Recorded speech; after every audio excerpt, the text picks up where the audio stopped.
అలాగే ఇప్పుడు దృష్టి అయిపోయింది. శ్రవణం అంటే మాట్లాడే విధానం ధ్వని ద్వారా వాళ్ళ ధ్వని గురించి చెప్పడమా? ధ్వని ధ్వని హ్మ్. ఆ ధ్వని విన్నప్పుడు ఏమవుతుందంటే కఠోరంగా మాట్లాడచ్చు, ప్రేమతత్వంతో మాట్లాడచ్చు, మీడియంగా మాట్లాడచ్చు, లేకపోతే హ్మ్. బలహీనంగా మాట్లాడచ్చు, బాధగా మాట్లాడచ్చు.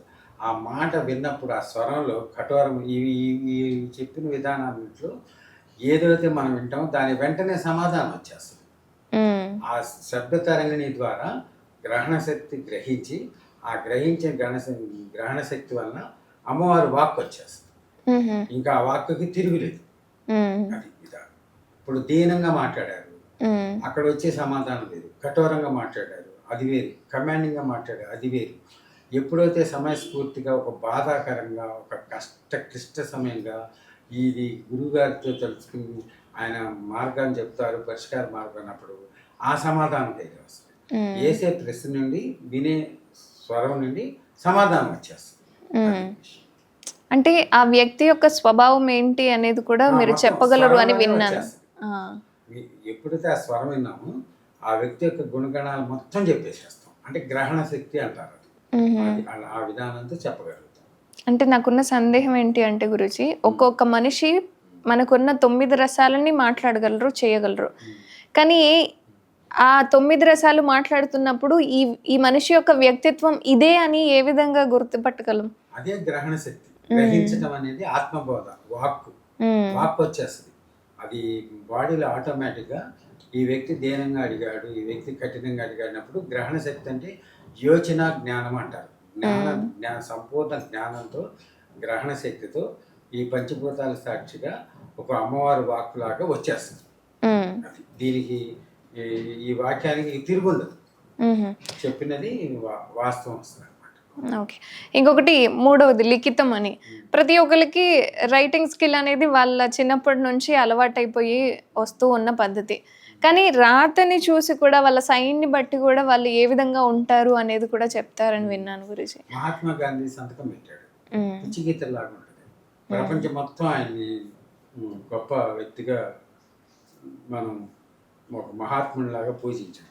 ఆయన రైటింగ్ చూసినప్పుడు పిచ్చి గీతలల్లే ఉంటాయి. అది ఆ పిచ్చి గీతలో సవ్యము, అపసవ్యం ఉంటుంది. కొన్నేమో డైరెక్ట్‌గా పైకి చూస్తాయి, కొన్ని కిందకి చూస్తాయి, కొన్ని మిడిల్ చూస్తాయి. ఆ ట్రయాంగిల్స్‌లో షార్ట్ హ్యాండ్‌లో పిట్‌మన్ షార్ట్ హ్యాండ్‌లో ఎట్లా అయితే ట్రయాంగిల్స్ ఉంటాయో కింద చూపించినప్పుడు వచ్చేటువంటి కొటేషన్ వేరు, పైకి కొటేషన్ వేరు, మీడియం ఆ వివరణ అంతా కూడా చూసినప్పుడు వెంటనే మనకి గ్రహణ శక్తి వచ్చేస్తుంది. కొంతమంది రైటింగ్ 0 పెట్టేస్తారు. అది 0. అతను 0 అంటే ఐడియల్ పర్సన్ అనమాట. మంచి స్టార్‌లో ఉన్నవాళ్ళు, మేధావులు, ధనికులంతా రైట్ ఎప్పుడు కూడా పైకి ఉంటుంది. ట్రయాంగిల్ అంతా కూడా పైకి ఉంటుంది అనమాట. కొంతమంది మీడియం వాళ్ళు అటు ఇటు కానివాళ్ళు అనమాట. అటు నమ్మరు, ఇటు వదలలేరు. అట్లా ఆ రైటింగ్లో ఉన్నటువంటి ఓవెల్స్ యొక్క కరెక్షన్ పెట్టి మనం వెంటనే 1 మినిట్ మనకి 1 మినిట్లో అది చెప్పడానికి అవకాశం ఉందన్నమాట. స్కానర్ కన్నా కూడా ఫాస్ట్గా చెప్తాం. అవునా? ఎక్స్రే కన్నా కూడా ఫాస్ట్గా చెప్తాం. యాంత్రికం కన్నా కూడా మానవుడి యొక్క బ్రెయిన్ కొన్ని లక్షల కోట్ల యోజనలో కన్నురెప్ప పాటలో చెప్పే శక్తి సృష్టిలోనే మొదట్లోనే ఉంది. సృష్టిలోనే మానవుడికి భగవంతుడు ఇచ్చినటువంటి వరం అన్నమాట. ఒక చిన్న ప్రయత్నం చేద్దాం గురూజీ. అంటే ఇప్పుడు మీరు సైన్‌ని బట్టి ఎలా ఉంటారు, ఏంటి అన్నది చెప్తా అన్నారు కదా! ఒక చిన్న ప్రయత్నం. అన్న ఒకసారి మా కెమెరామెన్ అన్నని ఒక సైన్ పెట్టమని చెప్తాం. మీ సైన్ పెట్టి గురూజీకి ఇయ్యండి. మీరు ఎలా ఉంటారు, ఏంటి అనేది చెప్తారంట. ఇది సైన్ బాక్స్‌కి ఇస్తా. ఇది గురూజీ సైన్. సో మా కెమెరామెన్ అనమాట కిరణ్. సో తన సైన్ పెట్టిచ్చారు. తన స్వభావం ఏంటి అనేది చెప్తారంట. మరి అన్న చెప్పాలి ఆ విధంగా ఉంటారా లేదని. ఆయన ఎక్కడ కూడా స్వాధీనం అయ్యే మనస్తత్వం ఆయనకు ఉండదు. కాలానికి అనుగుణంగా ఆయన ఇప్పుడు నడుస్తున్నాడు అనమాట. అయితే ఉన్నత స్థితిలోకి వెళ్ళి ఉండాల్సినటువంటి గొప్ప జీవితం. అయితే ఇప్పుడు 1లోనే ఉన్నాడు ఆయన. టార్గెట్ రీచ్ అవుతారు ఆయన. ఎప్పుడో అనుకోకుండా అద్భుతంగా తన జీవితంలో మార్పు అనేది వస్తుంది. ఇప్పుడు ప్రస్తుత కాలంలో మాత్రం మీడియంగా ఉన్నాడు. అయితే యోగం అనేది మాత్రం ఆ రైటింగ్ విధానంలో కూడా లైఫ్ సక్సెస్ అవుతాడు. ఇప్పుడు ఏమవుతుందంటే సముద్రంలో ఉన్నాడు ఆయన. సముద్రం మధ్యలో ఉన్నాడు. అవునా? మునగటమా తేలటమా ఒడ్డుకు రావటం నిజమేనా? అట్లా నడుస్తానే బండిని నడుపుతున్నాడు. అయితే ఫ్యూచర్ ఉంది ఆయనకి, మంచి ఫ్యూచర్ ఉంది, స్థానచలనం ఉంది. ఇక్కడ ఉన్నాడు ఆయన, వెళ్ళిపోతాడు. అన్నిటికన్నా ముఖ్యం ఏంటంటే షార్ప్ టెంపర్ ఉంటుంది అనమాట, మామూలుగా ఉండదు కోపం. అన్నంత మాట అనడు, మాట పడడు. ఓకే, మాట అనండి నిజంగానే. అసలు ఒక్కళ్ళ పడడు గురించి అనేది కానీ, కుటుంబానికి మాట అనేది సంబంధించి కానీ. అతని బ్లడ్లోనే లేదు.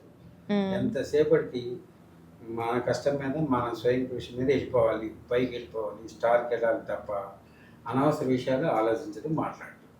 ఆయన గురించి అది ఎంత మటుకు వాస్తవం ఉన్నది లేదనేది ఉన్నది కరెక్ట్గా చెప్పాలి.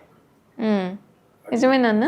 మాట మాట పడతారా ఎవరి దగ్గరైనా? ఇప్పుడు అది అదే నేను చెప్పేది ఏంటంటే, వేరే అంటే వాళ్ళు సైలెన్స్ మోడ్లో ఉంటారు అనమాట, వాళ్ళ పద్ధతి. వేరే వాళ్ళు ఏం చెప్తారంటే, నా జీవితంలో జరిగిన విషయాలు, నాకు జరుగుతున్నవి, నా మనస్తత్వం అన్నీ కూడా కరెక్ట్గా చెప్పారని చెప్తారు. ఇప్పుడు సార్ ఏం చెప్పారంటే అన్నీ కరెక్ట్ అని షార్ట్ పెట్టాము, అంటే పిట్మన్ షార్ట్ అంటే న్యాచురల్ గానే అన్న తక్కువ మాట్లాడతాడు.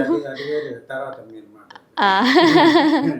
ఇప్పుడు తెలిసి నేను చెప్పింది నాకు చెప్పకూడదు. ఇప్పుడు అది ఏంటి సిగ్నేచర్ మీరు అయిపోయింది కదా, దృశ్యం, శ్రవణం, లిఖితం 3 అయిపోయింది. దృశ్యం ద్వారా ఒక పేరు చెప్తాను నేను, ఆ వ్యక్తి ఎలా ఉంటాడు ఏంటి అనేది చెప్పండి. వీరేష్. వీరేష్ వీరేష్ నేను చెప్పిందే వినాలంటాడు, ముక్కుసూటిగా పెడతాడు, ఆయనకి ఆలోచనలు పలు రకాలుగా వస్తుంటాయి అన్నమాట. ఏది కూడా డిసైడ్ కాలేకుండా పోతుంటాడు, అంటే ఒక నిర్ణయం తీసుకోలేడు అనమాట. మళ్ళీ ఎవరైనా సలహా ఇస్తే దాన్ని ఆచరించి పాటిస్తాడు. ఆయనకి చెప్పాలి ముందు, అది కాదు బాబు ఇదిరా నాయన అని చెప్పాలి. చెప్పకపోతే నీళ్ళల్లో చేప బయటపడిపోయి ఎట్లా కొట్టుకుంటుందో ఆయన మనస్తత్వం అనేది అలా కుట్టుకుంటా ఉంటుంది, అంటే రౌండప్ అవుతూ ఉంటుంది. అంటే కాన్సన్ట్రేషన్, ఏకాగ్రత అనేది ఉండదు వాళ్ళకి. ఆలోచన ఉంటుంది కానీ ఆచరణ ఉండదు. ఆలోచన ఉంటుంది, ఆచరణ ఉండదు వాళ్ళకి.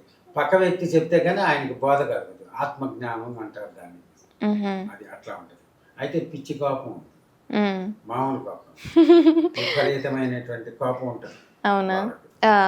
సరే, ఇప్పుడు మీరు పేరు పెట్టి చెప్పారు. ఇప్పుడు దృష్టి, లైక్ నన్ను ఇప్పుడు చూసారు కదా, నేను ఎలా ఉంటాను ఏంటి అని, మా ముగ్గురు ఉన్నాం కదా ఇక్కడ. మీరు ఏదనుకుంటే అది సాధిస్తారు.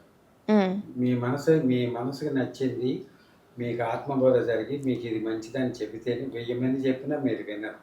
మీ మనస్సాక్షి మీకు చెప్పినప్పుడు మీ మనస్తత్వానికి అనుకూలంగా మీరు లైఫ్ని లీడ్ చేస్తూ ఉంటారు. అది విషయం.